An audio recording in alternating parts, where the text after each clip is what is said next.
Here's Brody Brazil. You know, in terms of timing, I'm not sure how many people are thinking about this or even realizing it right now, that we are about only 13 months away from a potential work stoppage of Major League Baseball. And that lockout could delay an opening day of 2027. It could make there never be an opening day of 2027. There are people on both sides that right now are fearing the worst because they realize that baseball and the owners and the Major League Baseball Players Association, they are so far apart on certain things, a salary cap included, that a lockout could be very much not only likely, but it could go on a certain duration, and we might miss some or all of baseball in 2027. I don't want to predict that. I don't want to speak that into existence, but I do want to put it out there and make you aware of it. I hate the fact that we even have to make videos on this, and I probably will be in the next 13 months. But the real thing of this video and the real approach I want to take here is that if we are headed towards a lockout, if there is going to be a work stoppage and baseball games are going to be missed, and the only thing we'll be hearing from players in baseball as a league are news updates and a little bit of fighting back and forth, I do think we should identify right now, here are the things you need to fix. If you're really going to do this, these are the things that you need to come out of on the other side squared away and so that they're not a problem anymore. And the number one thing is the competitive imbalance. You're going to hear that term used a lot if you haven't already. It's the difference between the haves and the have-nots, and this has been something that was even talked about when the Montreal Expos were a team that relocated, right? So this has been going on for decades, a huge gap between the teams that spend and the teams that don't, or in some cases, the teams that try to win and the teams that don't. Winning can be expensive, right? Even though you get money, you have to spend money to make money. Some teams don't even want to spend money to try and make that money. They just want their team to go on and continue their increase in valuation. But that huge gap between the teams that do try and spend and the teams that don't, it's growing right now in baseball, and it's getting dangerous to a point that a lot of teams financially are in trouble. Now they're threatening relocation and on and on and on. But we'll never even know the numbers in the books because that's not public information of how much teams are making and spending. But we do know the spending gap, not the income gap, but the spending gap between the highest and lowest teams. For example, the Dodgers, like this current season, as I'm recording this, it's not over yet, but the Dodgers are going to spend more on luxury tax this season at $145 million. Their payroll is separate from that. Their payroll is like $310, $350, depending on how you look at it, how many players and people, but they're about to be taxed $145 million for the competitive balance tax. That's more than the Brewers' entire payroll. The Brewers team that they recently eliminated in the NLCS, they swept in the NLCS. It was a very one-sided series against the big-time Dodgers, against the small-market Brewers. Yeah, the Dodgers pay more this year in luxury tax than the Brewers even do on their team payroll. So to fix this, the owners, they want a salary cap.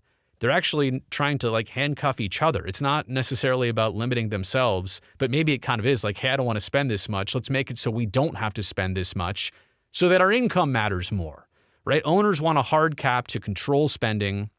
They want to make it so that their team valuations go up because they can control their budgets and they can kind of make this, they say, more fair. But the real thing here is not so much about the teams that are spending on the high end, because you know what? They're being taxed. There is a soft cap right now.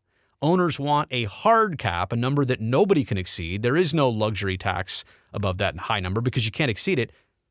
But a salary floor might be the thing that fixes more problems. A floor on the bottom means that all these teams that aren't trying and aren't spending, all of a sudden they have to. So, for example, a Paul Skeens on the Pittsburgh Pirates, and the Pirates aren't a spending team, and the Pirates are a team that's not going to award him and reward him with a big deal to stay in Pittsburgh. Oh no, Blake Snell. I said Blake Snell again. Paul Skeens.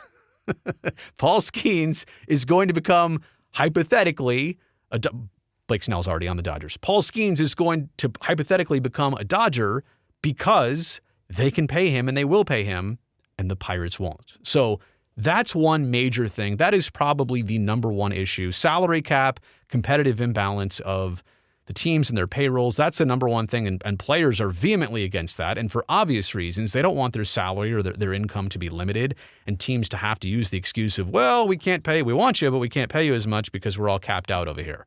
They don't want that at all. There's never been a cap. They don't want that to happen. Television rights and television distribution are another huge deal for baseball.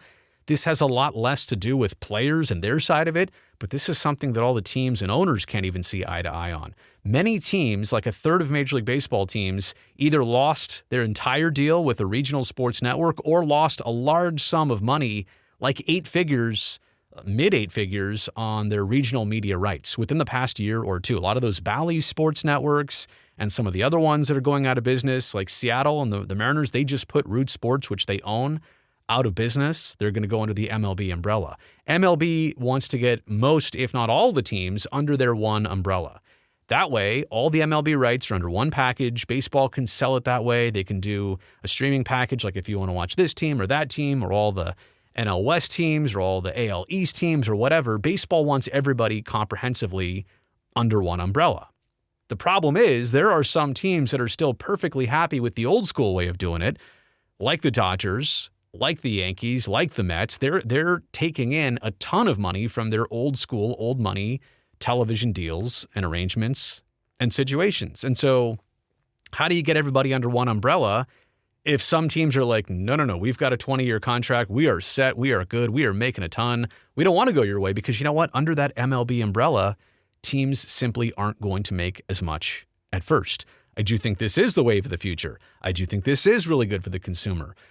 But I think that switchover is going to take some adjustment time, and it's not going to be seamless to the point that baseball is just going to keep increasing ratings and how much they make and everything that comes along with it. What does this have to do with players and the argument back and forth? Not much, but this is something for owners to hash out because right now there's an imbalance in the television money side of things. Let's talk about the players, though. Arm injury prevention. Now, this is baseball, which less than a year ago, end of last year, December of 24, MLB put out a 62-page report, which flat out acknowledged the escalating rate of arm and elbow injuries to pitchers. So we don't need to ask anymore, well, is baseball even paying attention to this? Are they aware of this? Do they care about this? I mean, this is about as big of an admission as you get in baseball, a 62-page report, which spells out the problems and the issues and how they think they can correct it. So baseball is aware of this, and players should obviously be aware of this too. But could a lockout, like while we're really sitting down back at the table with the players and the owners in the league, could it ever get to a point of a conversation like, we can fix this or we can make this better right here, right now? I don't know that you'll ever be able to eliminate the problem and the epidemic of arm injuries and Tommy John surgeries and UCL injuries. I don't know if we're going to eliminate that overnight.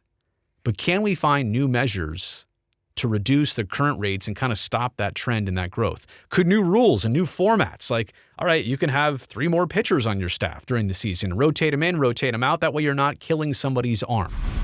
Could you require a pitcher to pitch a certain amount or not pitch a certain amount? I don't know the exact answers, but we can kind of carve this in a way to better protect players and their arms and their elbows and break the chain of demand and break the chain of expectations, right? Like, I don't know if you're ever going to be able to tell a pitcher, hey, don't throw that hard. But can we do something else to impact the game and at least try and prevent arm injuries? I do hope that comes out of any type of work stoppage if there is one. I also think baseball needs to take a look in the mirror and try and really promote international growth. I'm not saying they haven't been doing that up to this point, but intensifying your talent pipelines and like your baseball headquarters and facilities in places like Japan or Latin America or Europe. Make those pushes. I realize, and I would throw Australia in the mix too. Make the pushes where you think that they will be valuable, where you already kind of have a certain interest in baseball, but Major League Baseball should dive in like full scale. Because if you have more of an international pipeline, like just hypothetically, think if baseball alone wasn't as big as it is in Japan. We wouldn't have necessarily a Shohei Ohtani. Like if there weren't a great Japanese professional league over there, and if there wasn't a coaching pipeline and a youth pipeline, all the right things that got Shohei Ohtani to the point where, oh, he can be a Major League Baseball player. Think about what the world is missing out on. Think about what baseball is missing out on if they weren't trying to reach out to different continents across the globe. By doing that, by reaching out, by intensifying your talent pipelines globally, you're making baseball a better product. You're also increasing your global audience. Do you know how many people in Japan watch Shohei Ohtani like every game? Which is tremendous. I'm glad they have their own league that they're interested in, but this is like their prized product.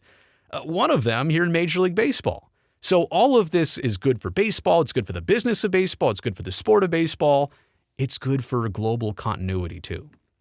Find a way to better incorporate the World Baseball Classic into a meaningful routine. I also think that would play into it well here.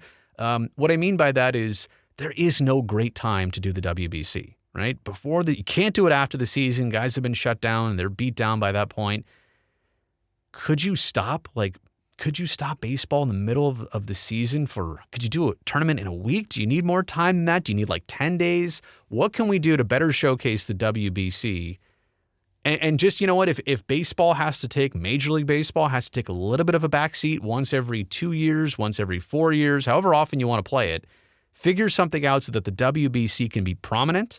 It's already gaining a lot of traction and momentum, but let's put it in the most prime opportunity. And if we have to inconvenience Major League Baseball a little bit, so be it, because it's for the good of the sport and the good of the game.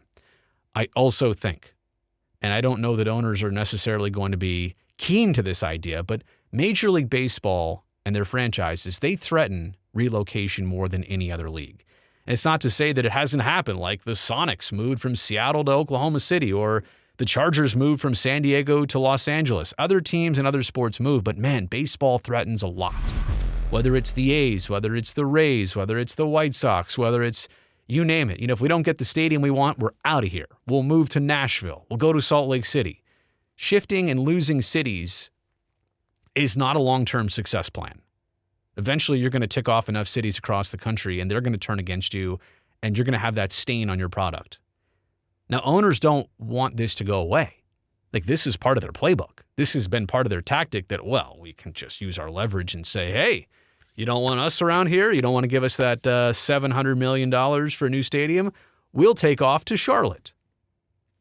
So I think players should speak up on not only behalf of the fans, but also for themselves. Do you think right now players on the Athletics really want to be playing in a minor league ballpark as they transition to maybe Las Vegas? Do you think players want to be part of a team like the Rays back in the day, who once said, we might have to split our season between Montreal and St. Pete? Are you kidding me? Players ought to demand that teams do not use the threat of relocation or put the jeopardy of their team and their location up in the air. Now, I get it. Players aren't from these respective cities, so they don't really have a connection to the hometowns of these cities. But it's the whole sign and switch thing. If I signed a 10-year contract with the Kansas City Royals, I want to know that the Royals are going to be playing in Kansas City all 10 years, and I'm not going to be playing in, you name it, Lincoln, Nebraska in 5 years. I just want that assurance, and no disrespect, Lincoln. But you understand what I'm saying here, that players just want to know that when I sign with the team, this is where the team is going to be at. So players should speak up. I don't think they will. I wish this was a trend that went away.